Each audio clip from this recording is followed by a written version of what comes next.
For years, the idea of a warp drive felt like a clever math trick rather than something a real spacecraft could ever use. The sticking point was always the same. The original equations demanded negative energy, which sounded as practical as needing a material lighter than nothing. So physicists mostly treated the concept as a curiosity. That's why the recent shift has been surprising.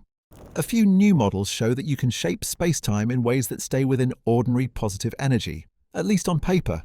It doesn't mean a working engine is around the corner, but it changes the tone of the conversation. A concept that once lived only in the realm of science fiction is now being re-examined with fresh math and cautious interest. When Miguel Alcubierre first wrote down his warp drive idea in 1994, the math did something bold. It allowed a bubble of space-time to contract in front of a ship and expand behind it. The ship itself would sit still inside that bubble while space did the moving. The problem showed up when physicists looked at what kind of energy would be needed to bend space-time in that pattern.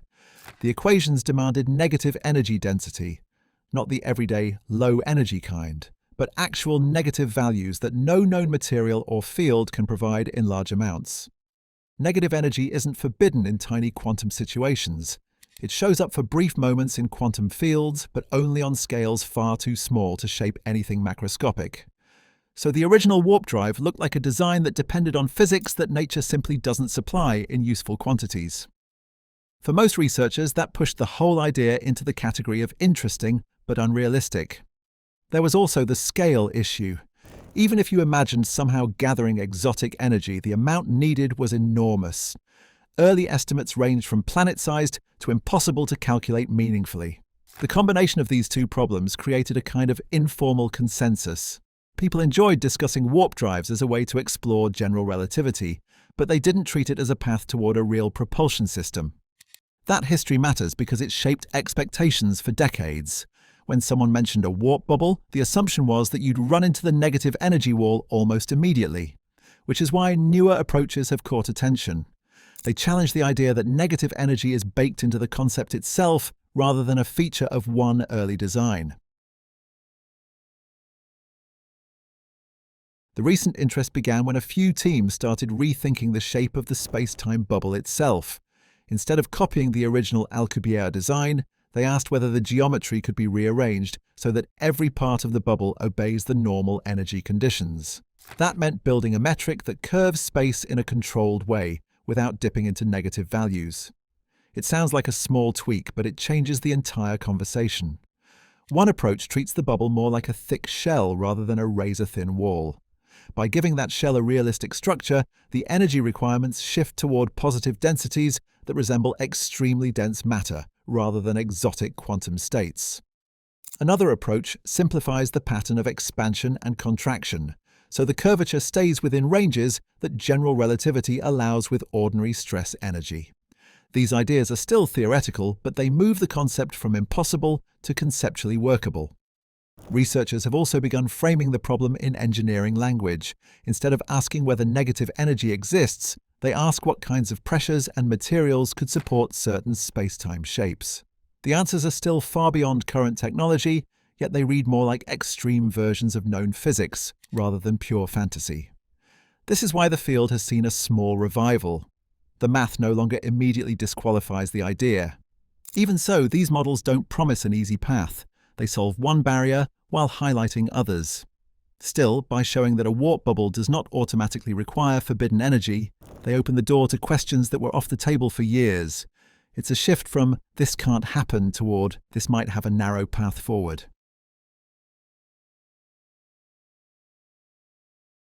A warp bubble doesn't push a ship the way a rocket does. Inside the bubble, the ship would feel as if it were floating in calm water. There's no surge of acceleration, no pressure on the crew, and no sense of motion.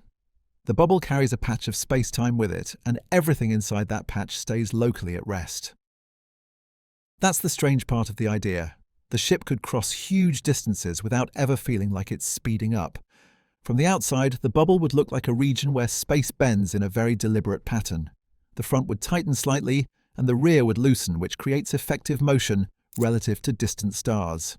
If the newer positive energy designs ever became real, the bubble would probably be larger and thicker than the early sketches suggested. it would act like a flexible hull made of curved spacetime rather than a physical shell. Communication and visibility are trickier. Light entering the bubble would follow bent paths, so the view out the window might distort. The ship wouldn't outrun its own headlights, but the surrounding geometry would shift what the crew sees and how signals travel. These details matter because they determine how a pilot would navigate. Even small changes in curvature can influence what arrives ahead of the ship. Inside the cabin, life would feel surprisingly normal. Clocks would tick at the usual rate, and objects would stay put. The crew wouldn't need special restraints because nothing inside is accelerating. The bubble does all the work while the interior remains calm. That quietness is what makes the idea appealing. If the math holds, a warp bubble could allow long journeys without the physical strain that high-speed travel usually brings. Removing negative energy from the picture doesn't make the rest of the challenge small. The newer models still call for energy levels far beyond anything humanity can generate. Even when the math stays within positive values, the densities involved are extreme.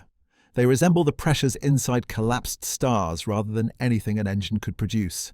This means any practical design would need technology that doesn't exist yet, possibly based on forms of matter we haven't learned to build or control.